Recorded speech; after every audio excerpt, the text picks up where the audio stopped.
Okay, chapter 7, day. It's gaudy hot even this late in the afternoon. I limp through the streets along the rim of Alta and Winter sector, along the lake and out in the open, lost in the crowded shuffle of other people. My wounds are still healing. I wear the army trousers our caretaker gave me with a thin collared shirt Tess found in a garbage bin. My cap is pulled low, and I've added to my disguise with a bandage patch over my left eye. Nothing unusual, really. Not in this sea of workers with factory injuries. Today, I'm out on my own.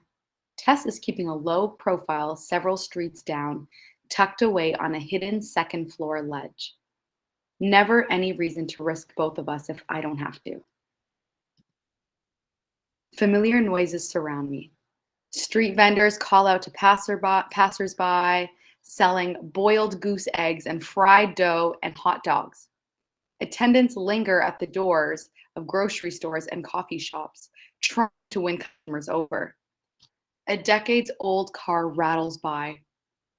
The second shift workers are slowly making their way home.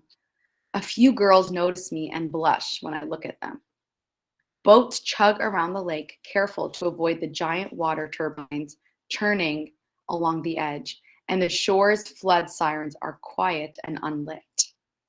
Some areas are blocked off. These I steer clear of. The soldiers have marked them as quarantine zones. The loudspeakers that line the roofs of the buildings crackle and pop, and jumbotrons pause in their ads, or in some cases, warnings about another Patriot rebel attack to show a video of our flag. Everyone stops in the streets and goes still as the pledge starts.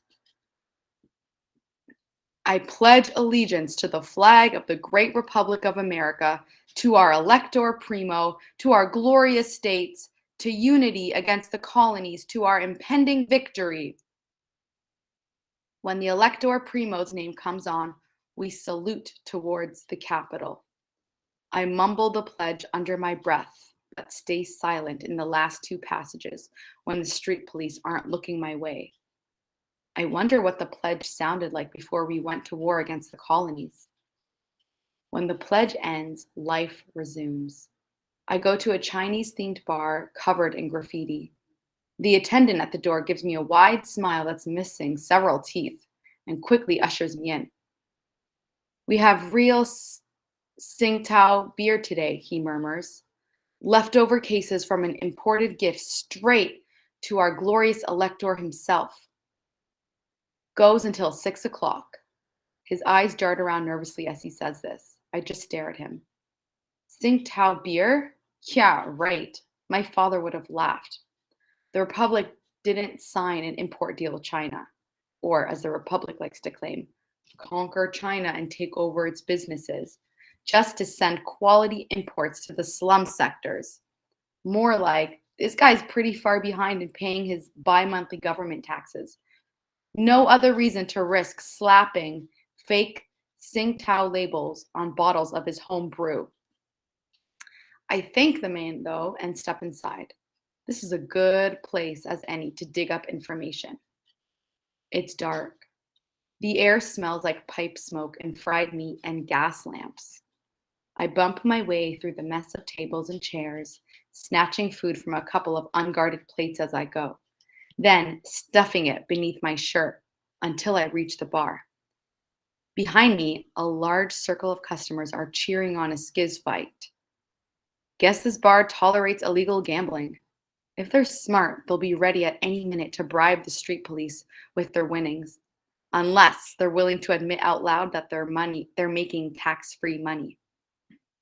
The bartender doesn't bother to check my age. She doesn't even look at me. What it'll be? She asks. I shake my head. Just some water, please, I say. Behind us, a huge roar of cheers as one of the fighters goes down. She gives me a skeptical glance. Her eyes immediately shift to the bandage on my face. What happened to your eye, kid? A terrorist accident. I tend cows.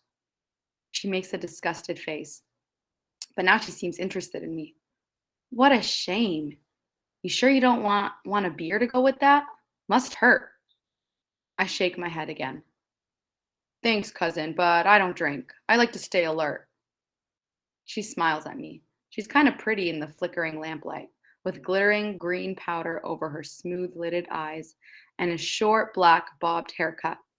A vine tattoo snakes down her neck and disappears into her corseted shirt. A dirty pair of goggles, probably protection against bar fights, hangs around her neck. Kind of a shame. If I weren't busy hunting for information, I'd take my time with this girl, chat her up, and maybe get a kiss or three out of her. Lake boy, yeah? She asks. Just decided to waltz in here and break a few girls' hearts? Or are you fighting? She nods towards the skids fight. I grin. I'll leave that to you. What makes you think I fight? I nod at the scars on her arms and the bruises on her hands. She gives me a slow smile. I shrug after a moment. I wouldn't be caught dead in one of those rings. Just taking a break from the sun. You seem like nice company, you know? I mean, as long as you don't have the plague. A universal joke, but she still laughs. She leans on the counter. I live on the sector's edge. Pretty safe there so far. I lean towards her. You're lucky then. I grow serious. A family I know had their door marked recently. Sorry to hear it. I want to ask you something, just out of curiosity. You heard anything about a man around here in the last few days? Someone who says he has plague meds? She raises an eyebrow at me. Yeah, I heard about that. There's a bunch of people trying to find him. Do you know what he's been telling people? She hesitates for a moment. I notice that she has a few tiny freckles on her nose. I hear he's telling people he wants to give a plague cure to someone, one person only, that this person will know who he's talking about. I try to look amused. A lucky person, yeah? She grins. No kidding. He said he wants this person to meet him at midnight tonight at the 10-second place. 10-second place? The bartender shrugs. Hell if I know what that means. Neither does anyone else for that matter. She leans over the counter towards me and lowers her voice. Know what I think? I think this guy's just crazy. I laugh along with her, but my mind is spinning. I have no doubt now that this person is searching for me. Almost a year ago, I broke into an Arcadia bank through the alley that runs behind it. One of the security guards tried to kill me. When he spat at me and told me I'd be cut to pieces by the bank vault's lasers, I taunted him. I told him that it would take me 10 seconds to break into that vault room. He didn't believe me. But the thing is, no one ever believes what I say until I actually end up doing it. I bought myself a nice pair of boots with that money and even shopped for an electro bomb on the black market, a weapon that disables guns in its vicinity. Came in handy when I attacked an airbase.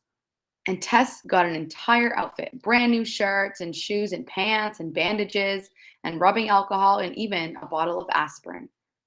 We both got a good amount of food. The rest I gave to my family and other lake folks.